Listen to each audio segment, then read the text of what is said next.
أشهد أن لا إله إلا الله وحده لا شريك له وأشهد أن محمدا عبده ورسوله أما بعد فأعوذ بالله من الشيطان الرجيم بسم الله الرحمن الرحيم الحمد لله رب العالمين الرحمن الرحيم مالك يوم الدين إياك نعبد وإياك نستعين اهدنا الصراط المستقيم صراط الذين أنعمت عليهم غير المغضوب عليهم ولا الضالين.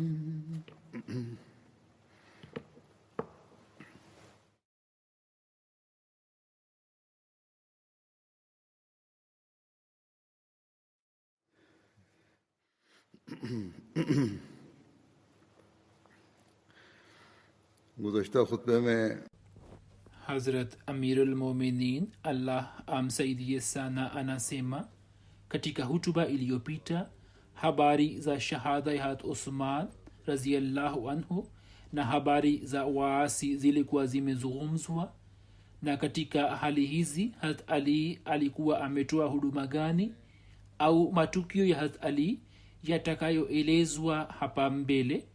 Kuhusiana na hilo, akituelekeza kuhusu jambo moja muhimu sana.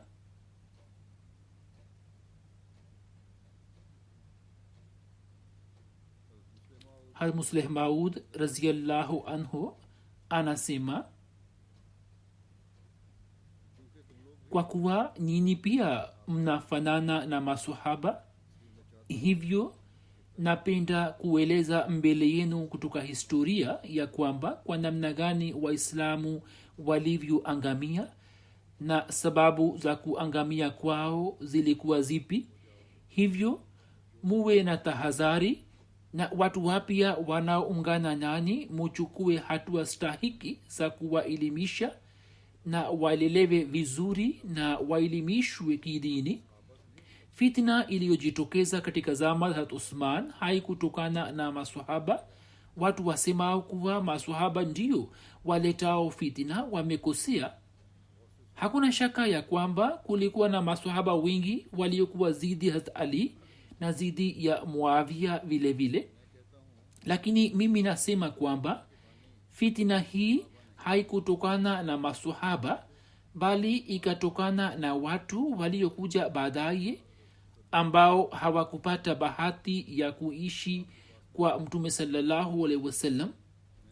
Basi nawaelekezeni upande huu na nawaambieni njia ya kujiokoa na fitina, kwamba njoni Qadian kwa wingi na njoni mara kwa mara, ili imani yenu ipate mwamko na uchamungu wenu uendelee kuzidi. Yani muendelee kuwa na uhusiano na markaz na ukhalifa vile vile. Ikiwa huo utabaki, mtaendelea kupata malezi bora. Khalifa mtukufu anasema kwamba katika zama hizi Mwenyezi Mungu ametujalia neema ya MTA. Hutuba zinasikika duniani kote, zinaonyeshwa na kusikilizishwa, vipindi vingine vinarushwa. Hivyo kwa ajili ya malezi ni muhimu sana kwamba pamwe na kujinufaisha na MTA pia musome vitabu vya Hazrat Masih Maud alayhi wassalam, na hasa hutuba za MTA, hutuba za Ijumaa kwa kupitia MTA muweze kuzisikiliza, ili uhusiano na ukhalifa udumu na uendelee kuboreka na kuzidi zaidi na zaidi. kuhusu vita ya Jamal inapatikana katika riwaya ya kwamba vita ya jamal ilitokea baina ya hat ali na hat aisha raziallahu anha mna mwaka 36 hijria.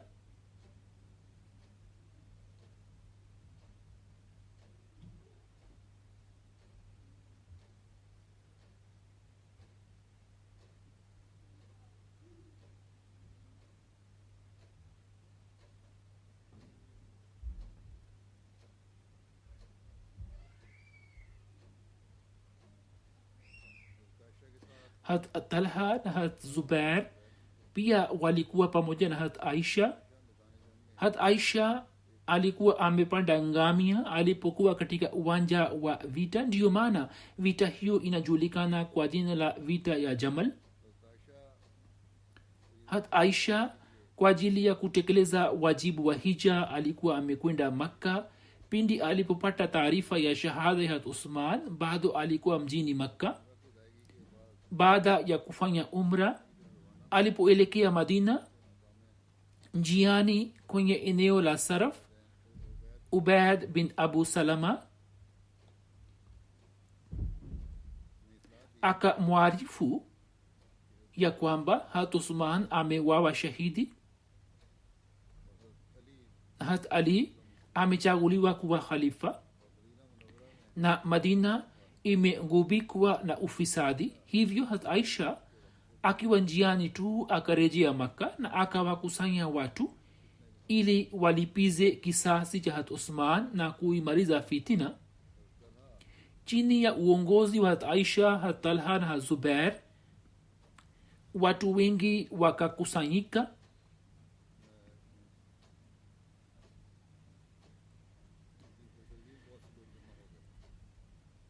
na msafara huo ukatoka huko na ukaelekea basra.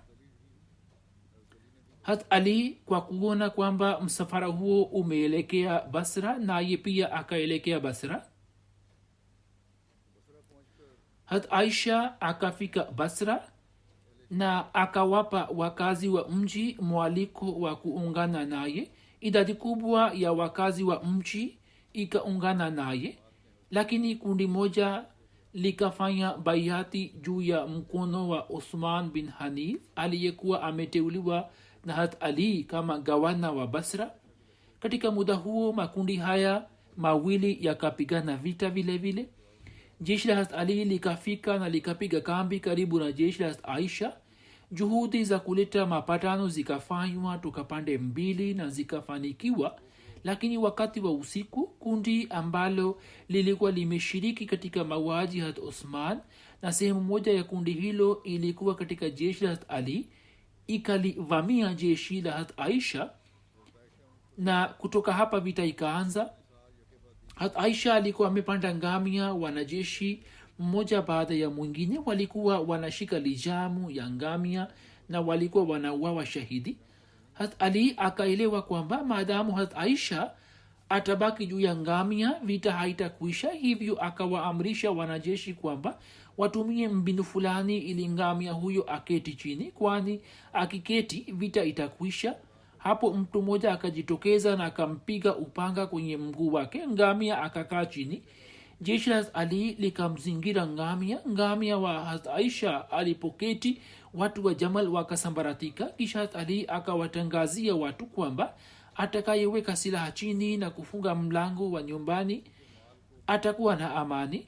mtu asisakwe na asifuatwe na mali ya yeyote isichukuliwe kama ngawira. jeshi la ali likatii amri yake. hazubair bin awam na talha wakawawa shahidi katika vita hiyo.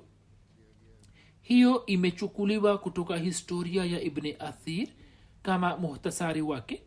kuhusiana na hilo hatmusleh maud raziallahu anhu anasema ya kwamba kundi moja la watu walioshiriki katika mauaji hat usman walimshawishi hat aisha raziallahu anha kwamba yeye kwa ajili ya kulipiza kisasi cha hat usman atangaze jihadi.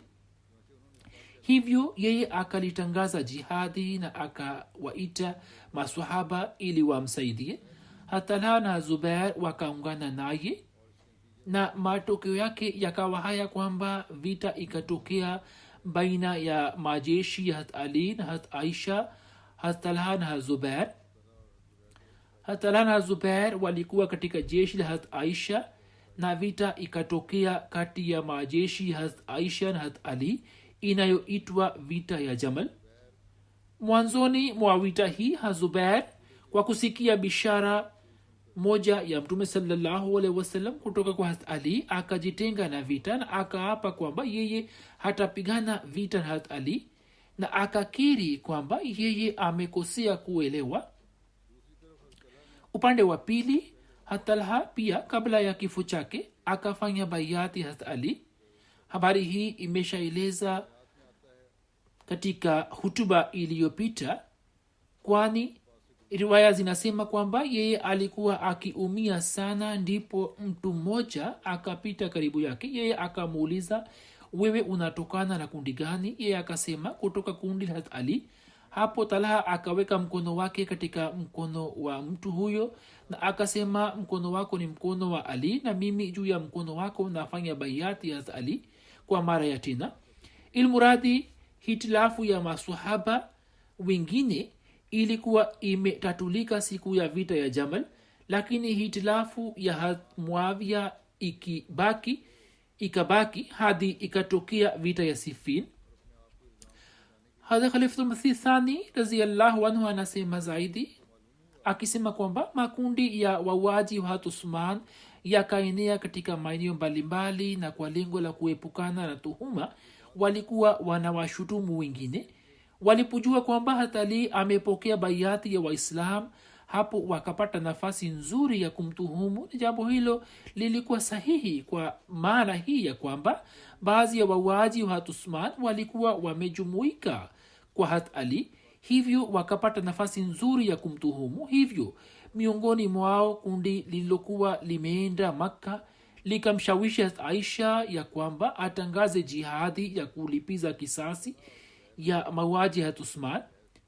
Hat Aisha radhiyallahu anha akalitangaza hilo na kuwaomba maswahaba kumsaidia. Talha na Zubair walikuwa wamefanya bayati Hazrat Ali kwa sharti hili kwamba yeye kwa haraka iwezekanavyo atachukua kisasi cha mauaji ya Uthman. Na maana ya haraka iwezekanavyo jinsi walivyokuwa wameelewa kwamba sawa na mtazamo wa Hazrat Ali zilikuwa kinyume cha hali halisi. Kwa Hazrat Ali maana ya haraka ilikuwa ni kuhakikisha amani inakuwepo katika majimbo yote, ndipo wataelekea kuwaadhibu wauaji, kwani jambo la msingi ni la kuilinda Islam na hakuna shida ikiwa tunachelewa katika kuwapa wauaji adhabu. Pia kulikuwa na changamoto katika kuwatambua wauaji. Watu waliojifanya kuwa na huzuni kubwa wakamfikia Hazrat Ali na wakaonyesha wasiwasi zao kuhusu kutokea fitina katika Islam. Hazrat Ali radhiyallahu anhu hakuweza kupata mashaka yoyote ya kwamba hawa ndio mafisadi hasa, ijapokuwa watu wengine walikuwa na mashaka juu yao, lakini Hazrat Ali hakuwa na shaka lolote juu yao. Kutokana na hitilafu hiyo, Talha na Zubair wakaelewa kwamba Hazrat Ali ameigeuka ahadi yake, kwani walikuwa wamefanya bayati kwa sharti ambalo katika mtazamo wao Hazrat Ali alikuwa hakulitimiza. Hivyo kisheria walikuwa wakifikiri kwamba wametoka nje ya bayati. Tangazo la Hazrat Aisha lilipowafikia, wakaenda kuungana naye na wote wakaelekea kwenda Basra. Gavana wa Basra akawazuia watu kuungana nao, lakini watu walipojua kwamba Talha na Zubair wamefanya bayati Hazrat Ali kwa sharti, basi wengi wao wakaungana nao.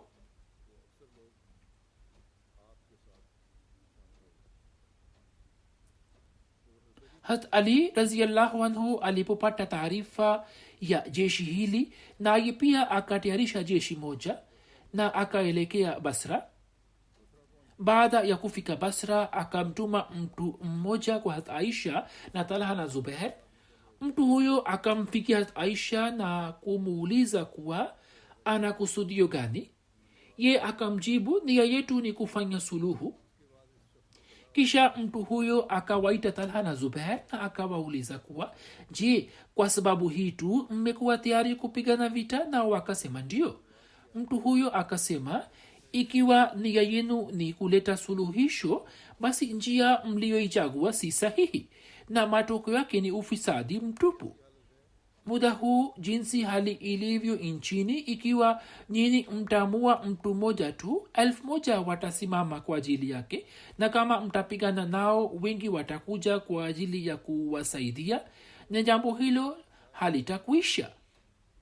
Basi suluhisho ndiyo hii ya kwamba kwanza nchi iimarishwe na ipate umoja, ndipo waasi waadhibiwe. Waila katika hali hiyo ya fujo, kumwazibu yeyote ni kama kuleta fitina zaidi nchini. Serikali ikijipanga vizuri ndipo itawapa adhabu.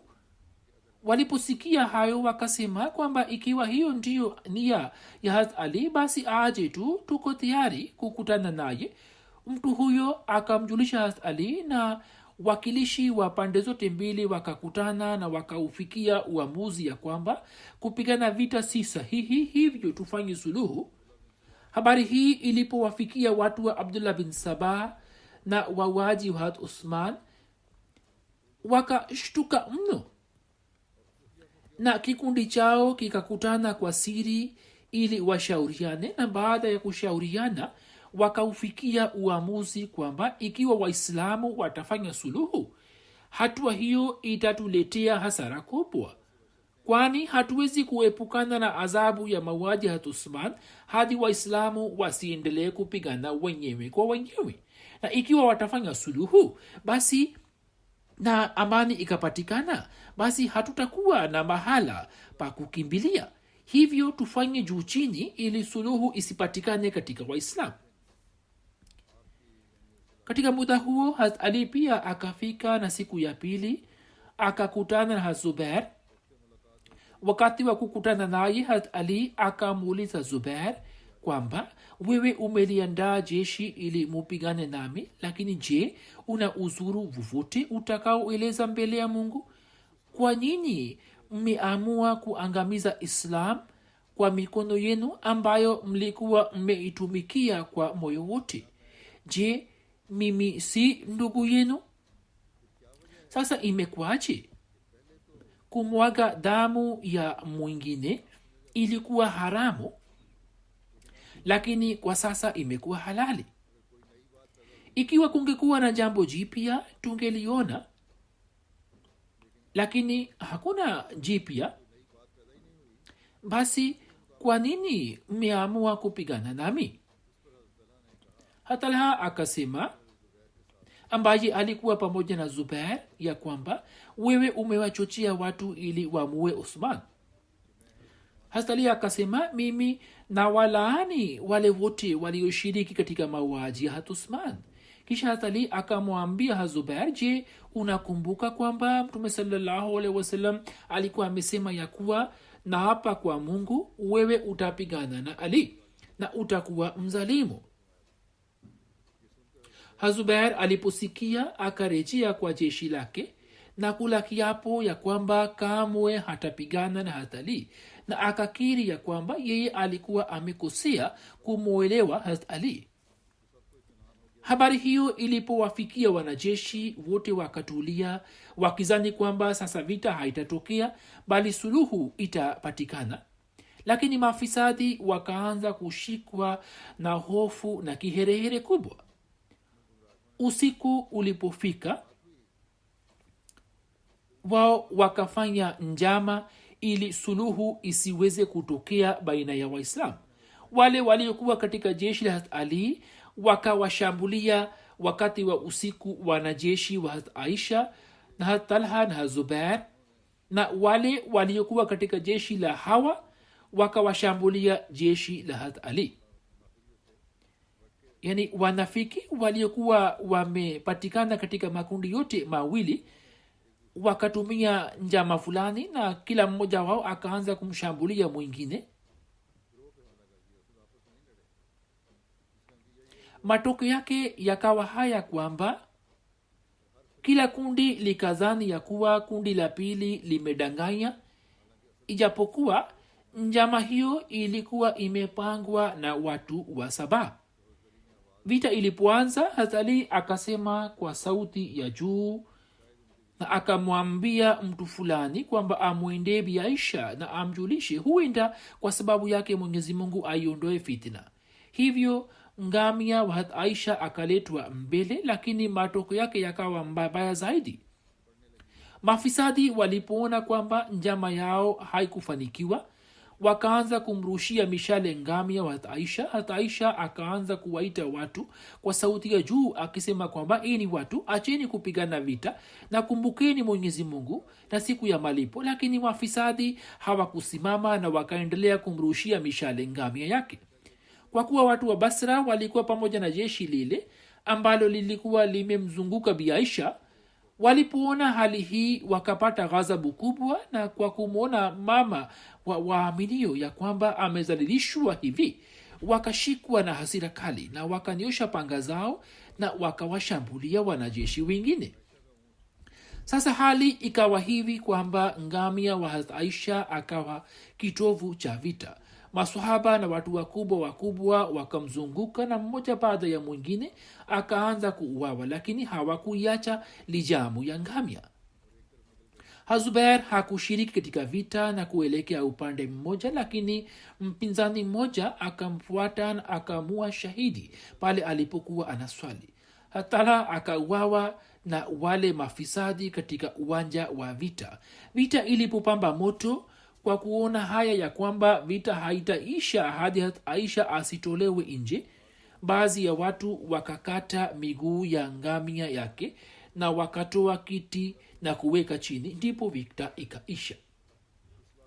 Ali alipoona hali hiyo ikatokea, uso wake ukawa mwekundu kwa huzuni, lakini alikuwa hana cha kufanya.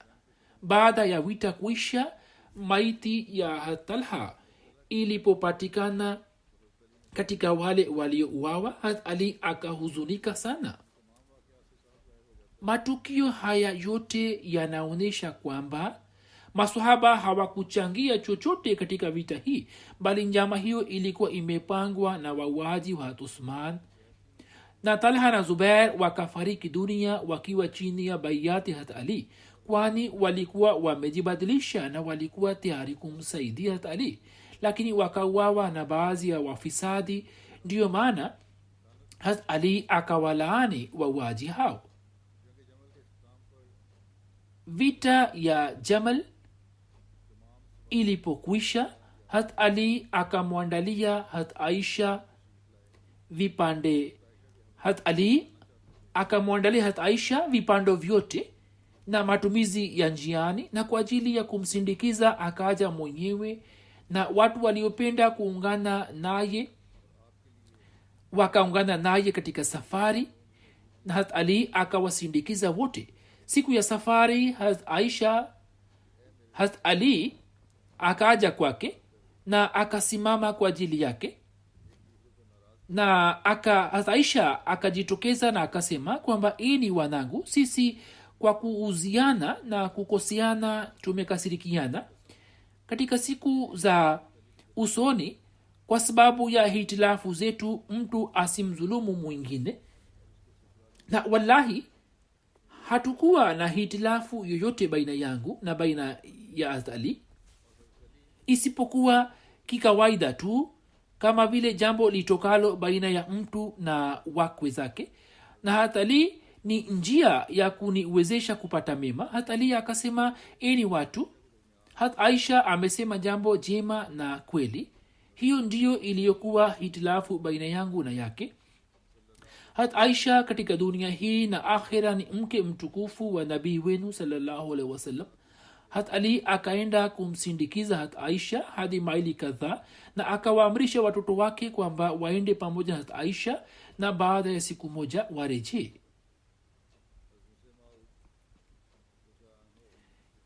Hizo ni nukuu za Tabri nilizozisoma muda huu. Musleh Maud radhiyallahu anhu anasema kwamba Talha aliishi baada ya Mtume sallallahu alaihi wasallam, na baada ya shahada ya Uthman, hitilafu ilipotokea kati ya Waislamu, na kundi moja likasema kwamba tuchukue kisasi cha mauaji ya Uthman. viongozi wa kundi hilo walikuwa Hatalha na Zubair na hat Aisha, lakini kundi jingine likasema kwamba waislamu wameshatengana, watu hufa tu, hivyo wakati huu ni wakati wa kuwaunganisha waislamu ili shani na ukubwa wa islam upate kustawi, na baadaye tutalipiza kisasi. hat Ali alikuwa kiongozi wa kundi hilo. hitilafu hiyo ikazidi sana kiasi kwamba Hatalha, Zubair na hat Aisha radhiallahu anha wakasema ya kwamba Ali anataka kuwapa uhifadhi ambao wamemua hat Usman. hat Ali akasema kwamba watu hawa wanaangalia maslahi zao zaidi na hawaijali faida ya islam, wasemao kuwa hatua ya haraka ichukuliwe. Kana kwamba hitilafu ikafikia kileleni chake na kisha vita ikaanza kupiganwa kati yao, vita ambayo hat Aisha akaongoza jeshi.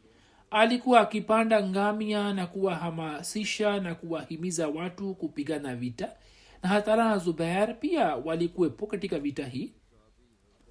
Vita ilipokuwa inapiganwa kati yao, sahaba mmoja akamjia Hatalha na akasema, ewe Talha, je, unakumbuka siku fulani mimi na wewe tulikuwa tumeketi kwa Mtume sallallahu alaihi wasallam, na Mtume sallallahu alaihi wasallam alikuwa amesema kwamba Talha, muda utakuja ambapo utakuwa katika jeshi moja na Ali atakuwa katika jeshi jingine, na Ali atakuwa juu ya haki na wewe utakuwa umekosea. Hatalha akamsikia na akaelewa na akasema, ndio, nimelikumbuka. Kisha wakati ule ule akatoka nje ya jeshi na kwenda upande. Alipokuwa akienda ili jambo la Mtume sallallahu alaihi wasallam lipate kutimia, ndipo mtu mmoja mwenye bahati mbaya aliyekuwa askari wa jeshi la Hazrat Ali akamfuata kutoka nyuma na akamua na hanjari yake. Hazrat Ali alikuwa amekaa maeneo fulani, ndipo muaji wa Talha akifikiri kwamba labda atapata zawadi akamjia na akasema kwamba, ewe Amirul Mu'minin, na kupatia habari ya kuuawa kwa adui wako. Hazrat Ali akasema, adui yupi? Akasema, ewe Amirul Mu'minin, nimemua Talha.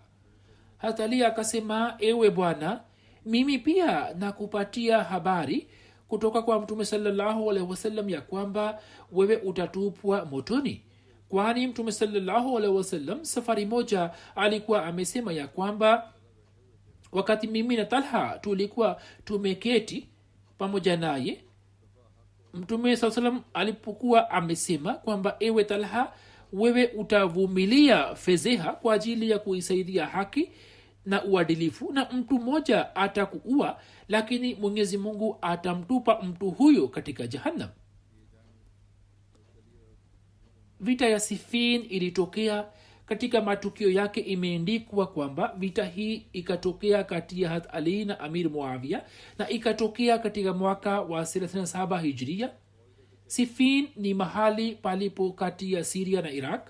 Hazrat Ali akitoka Kufa na jeshi lake na kufika Siffin. Alipofika huko akaona kwamba jeshi la Kisiria chini ya uongozi wa Amir Muawiya limeshapiga kambi tayari na kikundi chake kimeteka mto wa Farad. Hazrat Ali akawahakikishia kwamba hana nia ya kupigana vita, bali amekuja kupatanisha na Amir Muawiya, lakini Amir Muawiya hakumridhia. Jeshi la Kisiria likalizuia jeshi la Hazrat Ali kuchota maji kutoka mto wa Farad. Hapo Hazrat Ali akawaamrisha wanajeshi wake kuwashambulia, na hivyo jeshi la Hazrat Ali likafanikiwa kupata ushindi juu ya jeshi la Kisiria na kupata mamlaka juu ya mto. Hazrat Ali akawaruhusu Wasiria kwamba wanaweza kuchota maji kutoka mto wa Farad.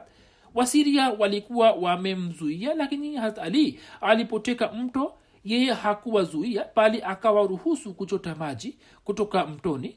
Amir Muawiya alikuwa na madai kwamba Hazrat Ali amkabidhi wauaji wa Usman. Siku moja ilipotokea hatari ya kuanza kwa vita, wasuluhishaji wa pande mbili wakapatanisha baina yao. Vita ikaanza mwezi wa Safar 37 Hijria.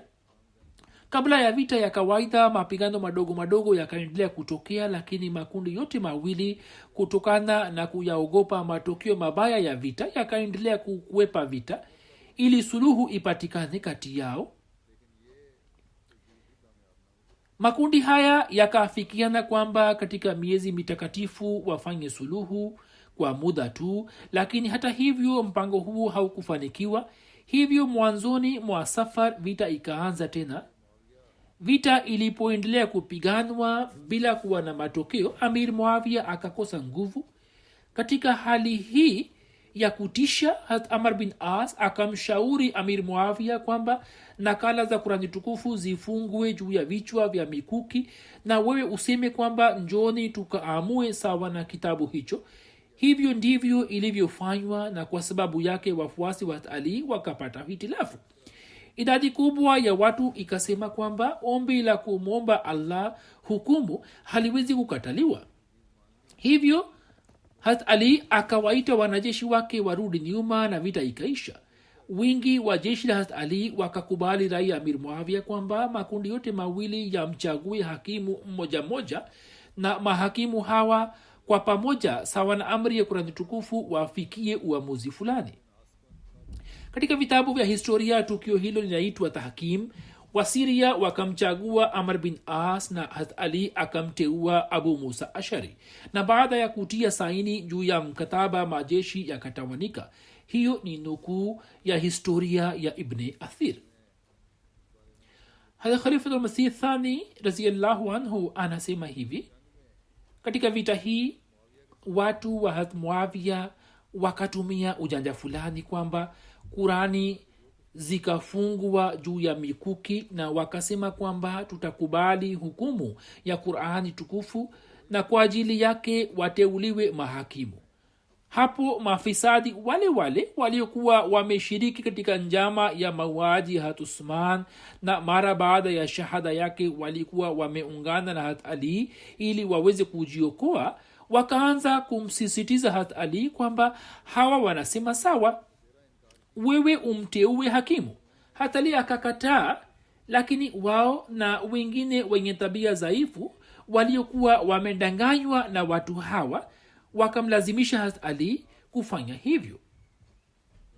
Basi upande wa Muawiya Amr bin As na upande wa Ali Abu Musa Ashari wakateuliwa. Tahkim hiyo ilikuwa juu ya tukio la mauaji ya Uthman, iliyokuwa na sharti la kuhukumu sawa na Qur'ani tukufu. Mahakimu hawa walikuwa wameteuliwa ili kwa mujibu wa Qur'ani tukufu watoe hukumu kwamba wauaji wa Uthman wapewe adhabu gani, wakamatwe au wafanyiwe nini. Lakini Amr bin As na Abu Musa Ashari wakashauriana na kufikia uamuzi kwa pamoja kwamba itakuwa vyema endapo kwanza tuwaondoe Ali na Muawiya kutoka nyadhifa zao. Mahakimu hawa walikuwa wamechaguliwa ili watoe hukumu juu ya mauaji ya Uthman, lakini hapo mahakimu wote wawili wakahukumu kwamba kwanza wote watolewe madarakani, kisha tutaangalia, kwani Waislamu wote kwa sababu ya watu hawa wawili wamepata shida kubwa. Hiyo ilikuwa rai yao. Kisha Waislamu wawe huru kufikia muafaka na kumchagua yeyote kuwa khalifa wao, ilhali watu hawa walikuwa hawakuchaguliwa kwa ajili ya kazi hii. Jambo hilo haliko sawa, ambalo mahakimu hawa walikuwa wameanza kulifikiria, kwani hawakuchaguliwa kwa ajili ya kazi hii.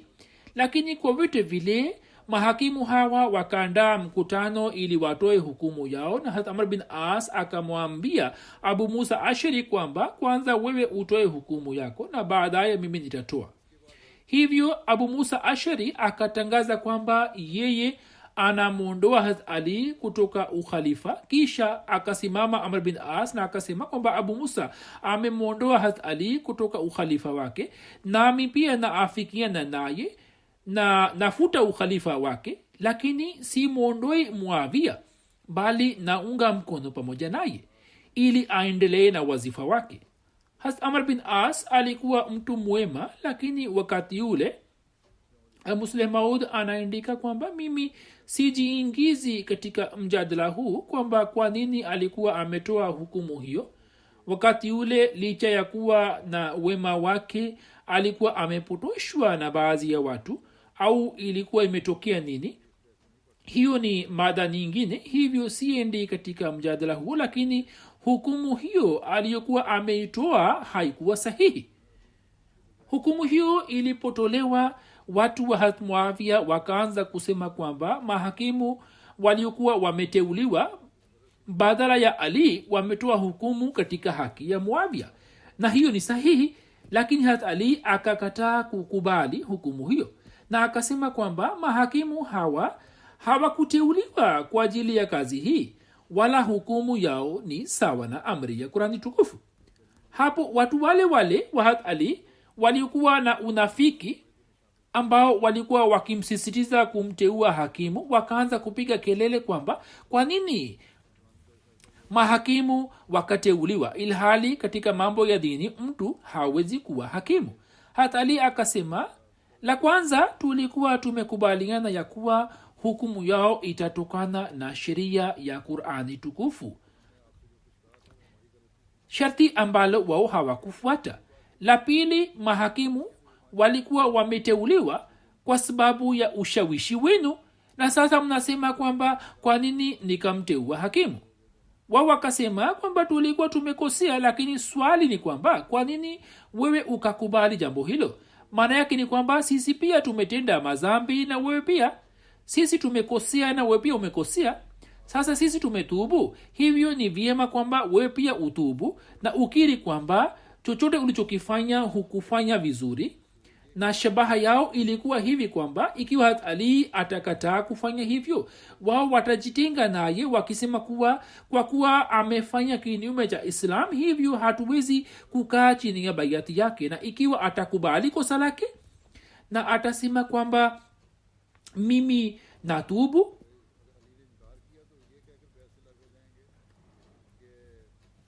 ikiwa Ali akikataa, basi watajitenga naye wakisema kwamba hawezi kuwa chini ya khalifa ambaye amekosea.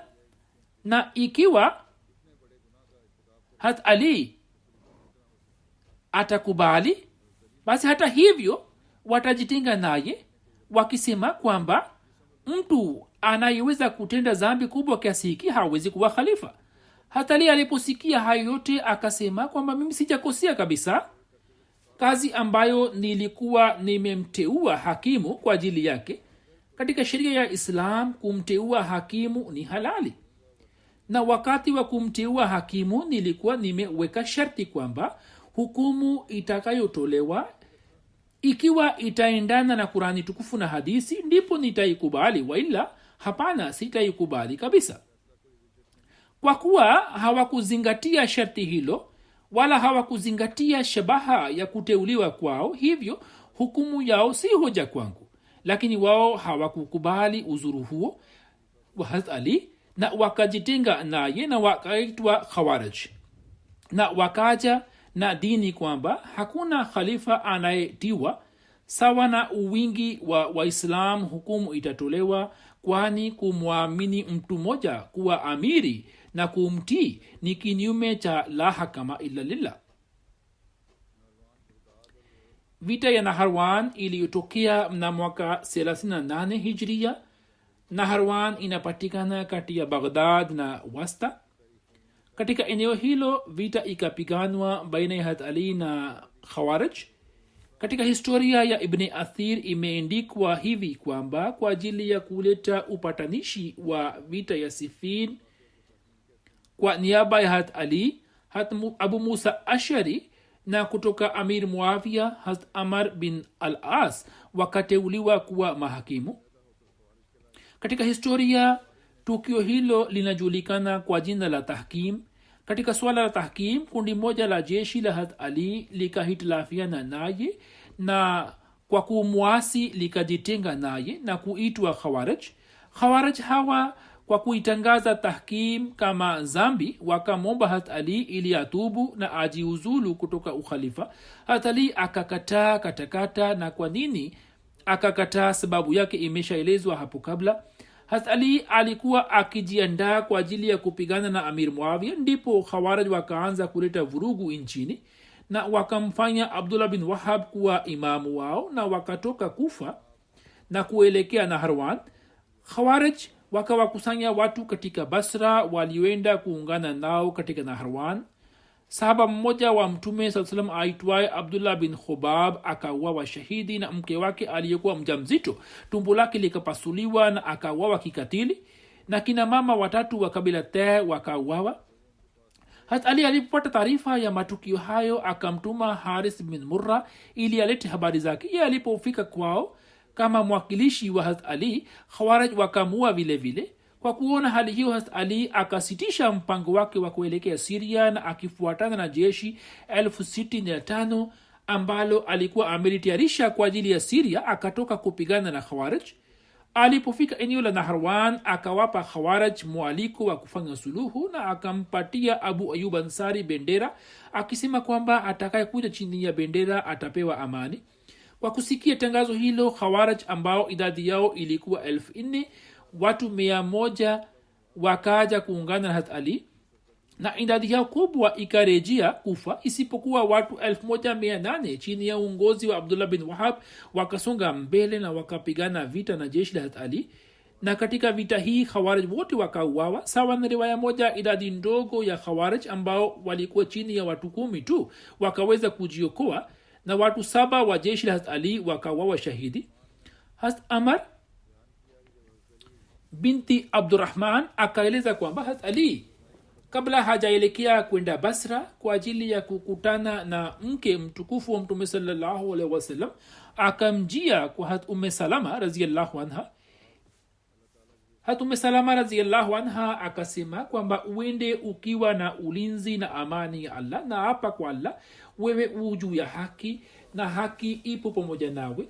mtume sallallahu alaihi wasallam ametuamuru kubaki nyumbani, hivyo ikiwa nisingekuwa na hofu ya kumwasi allah na mtume wake ningeenda pamoja nawe, lakini wallahi namtuma mwana wangu umar aende pamoja nawe, ambaye kwangu ni mbora kuliko wote na mimi nampenda sana kuliko uhai wangu. Habari hizi bado zinaendelea na zitaendelea katika hutuba ijayo inshallah. Leo pia napenda kuwaelekezeni kuwaombea wanajumuiya wa pakistan na aljazair. Kuna habari njema kuhusu aljazair ya kwamba siku za nyuma, katika siku 2-3, mahakama mbalimbali zimewaachilia huru wanajumuiya wengi waliokuwa wamefunguliwa kesi za uongo. Mwenyezi Mungu awajalie majaji hawa waadilifu na aujalie utawala mwingine na mahakama zingine ili ziweze kufanya uadilifu zinazoendelea kufungua kesi za uongo dhidi ya wanajumuiya. Maafisa kadhaa wa pakistan na mahakimu ambao wanaendelea kuwa mbali na haki na uadilifu na wanatumia mamlaka yao kwa njia isiyofaa, Mwenyezi Mungu awajalie ili waweze kuondoa ubaguzi na kinyongo mioyoni mwao na waweze kuangalia mambo yote, na watu wasiojirekebisha wakamatwe na Allah, na Mwenyezi Mungu afanye mpango ili watu hawa wakamatwe, na Mwenyezi Mungu awajalie Waahmadiyya ili waweze kuishi kwa utulivu na kwa amani. Wanajumuiya wa Pakistan wanaoishi katika nchi ya Pakistan wajikite zaidi katika kusali nafali na kuomba dua. Katika maombi haya someni rabbi kullu shain khadimuka rabbi fahfazni wansurni warhamni na allahumma inna naj'aluka fi nuhurihim wa na'udhu bika min shururihim. Jikiteni katika durud, yani kumsalia mtume sallallahu alaihi wasallam. Siku hizi hiyo ni muhimu sana. Salini nafali kama nisemavyo. Allah awajalie na aifanye hali ya huko iweze kubadilika. leo pia baada ya sala nitasalisha sala ya jeneza. Jeneza ya kwanza ni ya mheshimiwa hunda abbas sahiba, mke wa mheshimiwa abbas bin abdul qadir sahib shahid wa khairpur. 29 Desemba akiwa na umri wa miaka 91 akafariki dunia. Inna lillahi wa inna ilaihi rajiun.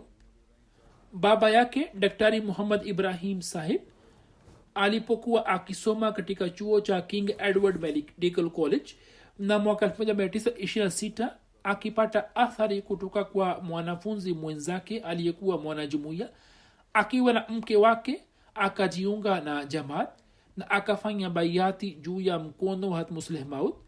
Mei 1951 bi hunda sahiba akaolewa na profesa abbas bin abdul qadir sahib mjini lahore, ambaye alikuwa mjukuu wa maulana abdul majid sahib sahaba wa masihi maud alayhi wassalam, na alikuwa mtoto wa profesa abdul qadir sahib ambaye alikuwa kaka ya sayyida sara begum sahiba mke wa musleh maud radhiyallahu anhu.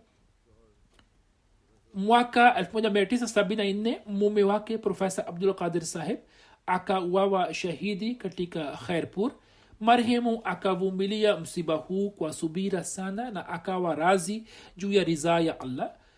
Mume wake alipouawa shahidi, binamu yake asiyekuwa ahmadia akamuindikia barua kwamba abbas alikuwa mtu mzuri sana, lau kama mwisho wake ungekuwa mwema. hunda sahiba akamjibu kwamba mimi najivunia kwamba mume wangu ameuawa shahidi katika njia ya allah ambayo ndiyo njia ya mwongozo. Kisha kulikuwa na rafiki yake hamimu aitwaye shafika sahiba ambaye akaolewa na jenerali ziaul haq wa pakistan. ziaul haq alipochaguliwa kuwa rais wa nchi, mke wake akasema kwamba watu wote wanakuja kukutana nami lakini hunda haji.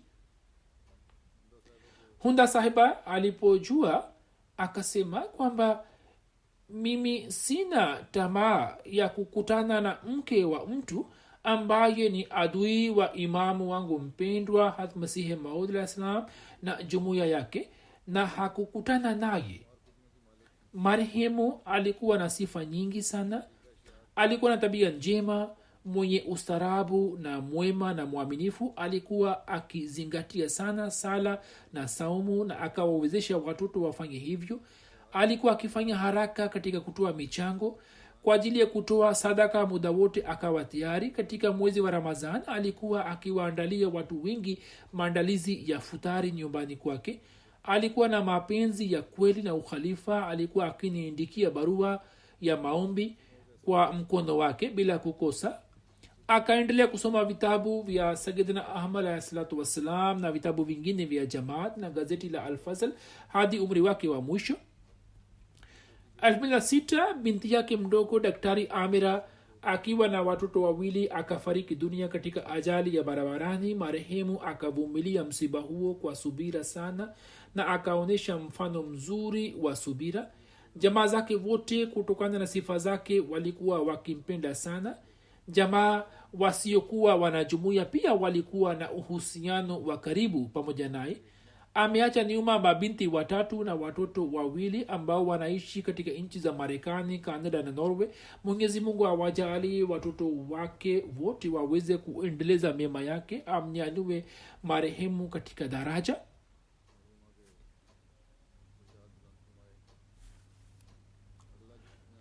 Jeneza inayofuata ni ya Rizwan Sayyid Naimi Sahib wa Iraq ambaye 13 Novemba akiwa na umri wa miaka 70 akafariki dunia. Inna lillahi wa inna ilaihi rajiun.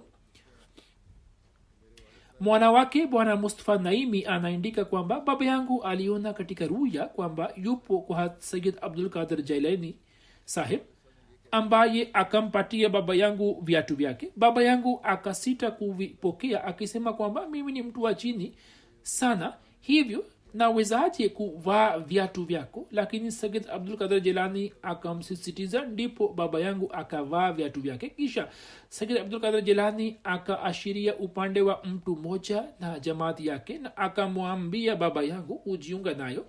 Kisha Rizwan Naimi sahib akapata bahati ya kumwona Mtume sallallahu alaihi wasallam katika ruya. Baada ya miaka michache kwa kupitia MTA akapata kujua kuhusu jumuiya. Ndipo Rizwan sahib akasema kwamba kama alivyokuwa amemwona Mtume sallallahu alaihi wasallam katika ndoto yake, muradi wa ndoto hiyo ulikuwa ujio wa mtumishi mkweli wa Mtume sallallahu alaihi wasallam, yani Hazrat Masih Maud alayhi wasallam. Na katika ruya ya pili mtu na jumuiya yake ambayo Sheikh Abdul Qadir Jilani alikuwa ameashiria na kumwambia ajiunge nayo, muradi wake ni Khalifatul Masih na jamaati yake. Hivyo mwaka 2012 marehemu akafanya bayati. Marehemu alikuwa mwema, mcha Mungu na mwenye kuwasaidia jamaa zake na watu maskini. Alikuwa na shauku ya kufanya mahubiri licha ya kuwa na afya dhaifu na upinzani mkali. Alikuwa akihubiri katika maeneo yake. Alikuwa akiwa nasihi na familia wake kwamba wafanye bayati na wajiunge na jamaat. Mwana wake na mke wake na ndugu wa mke wake wamejiunga na jamaat. Allah wajalie uimara wa dini na wajalie waweze kuendeleza mema yake na ampandishe marehemu katika daraja.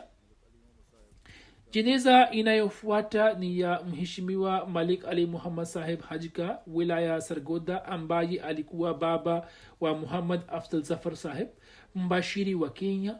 Agosti 20 akiwa na umri wa miaka 90 akafariki dunia. Inna lillahi wa inna ilaihi rajiun. Mwaka 1974 akapata bahati ya kutiwa mbaroni kwa ajili ya Allah. Wafanyakazi wa jamaat, wakfin, wabashiri na walimu wote walikuwa wakimheshimu sana. Marehemu alikuwa mwenye kusali sala ya tahajjud na sala zingine zote na alikuwa mkarimu mno. Alikuwa akiwasaidia maskini na alikuwa na tabia ya kusubiri na kuvumilia na kuwahurumia watu. Alikuwa mtu mwema na mwaminifu. Alikuwa akisoma Qur'ani tukufu bila kukosa na akaweza kuwafundisha watoto kadhaa Qur'ani tukufu. Ameacha watoto 3 na wajukuu 11. Mheshimiwa Muhammad Afzal Zafar Sahib, mbashiri wa Kenya, ni mtoto wake ambaye anaitumikia jumuiya huko Kenya na hakuweza kwenda kushiriki katika mazishi yake. Mwenyezi Mungu amjalie subira na uvumilivu, amghofirie na amrehemu marehemu na amnyanyue katika daraja. Jeneza ijayo ni ya Ihsan Ahmad Sahib wa Lahore, ambaye alikuwa mtoto wa Shafkat Mahmud Sahib. 27 Julai akiwa na umri wa miaka 65 kwa sababu ya virusi vya corona akafariki dunia. Inna lillahi wa inna ilaihi rajiun. Marehemu alikuwa mjukuu wa Hat Maulvi Nuruddin Ajmal Sahib wa Goleki, wilaya Gujarat, sahaba wa Masih Maud alayhi wasallam, na upande wa mama alikuwa mjukuu wa Irshad Ahmad Sahib wa Gujranwala. Kwa miaka 2 iliyopita akaweza kuitumikia Jamaat Rachna Town Lahore kama rais wa tawi. Pia katika amarat ya Delhi Gate akaitumikia kama katibu wa Naumubain. Alikuwa na shauku kubwa ya kufanya mahubiri. Kwa fadhili ya Allah akaweza kupata bayati 8. Ameacha mke, watoto 2, Hanan Ahmad Masrur wa miaka 6 na Mubin Ahmad Tahir wa miaka 3 na binti mmoja Saira Ahmad wa miaka 5 na wazazi na ndugu 3 na dada 2. Allah awajalie wote subira na awe mlezi wa watoto wake na awajalie kuendeleza mema yake na amnyanyue katika daraja. Jeneza inayofuata ni ya mheshimiwa Riazuddin Shams Sahib, ambaye alikuwa mwana mdogo wa Maulana Jalaluddin Shams Sahib. 27 Mei akafariki dunia. Inna lillahi wa inna ilaihi rajiun. Utambulisho wa familia ya marehemu ni kama huu kwamba alikuwa kitukuu wa Hatmiya Muhammad Sadiq Sahib, sahaba wa Masih Maud alayhi wasallam, mjukuu wa Hatmiya Imamuddin Sahib Sekhwani. Upande wa mama alikuwa mjukuu wa Hat Khawaja Ubaidullah Sahib na mwana wa Hat Maulana Jalaluddin Shams Sahib. Hao wote walikuwa maswahaba. Marehemu alikuwa musi, ameacha nyuma mabinti 2 na mwana mmoja. Allah awajalie subira na uvumilivu. mke wake alikuwa ameshafariki dunia mapema. Allah amghofirie, amrehemu na amnyanyue katika daraja. Ndugu yake Madirin Shams Saheb anasema kwamba marehemu alikuwa na sifa nyingi. Alikuwa na swali kwa wakati na alikuwa akiwahamasisha watoto waswali kwa wakati. Alikuwa anaupenda sana ukhalifa na nyumbani kwake muda wote alikuwa akiongelea habari zake. Hapa katika marazi yake miaka 2 iliyopita alikuwa amekuja kukutana nami, na licha kuwa na marazi akaendelea kuongea nami kwa bashasha na kwa furaha. Marehemu alikuwa hana wasiwasi kuhusu zati yake, bali alikuwa na wasiwasi kuhusu watoto wake. Wote wamesema kwamba muda wote marehemu alikuwa akitabasamu na alikuwa na sifa za kuwasaidia watu katika kila hali. Mwenyezi Mungu amghofirie na amrehemu na ampandishe katika daraja.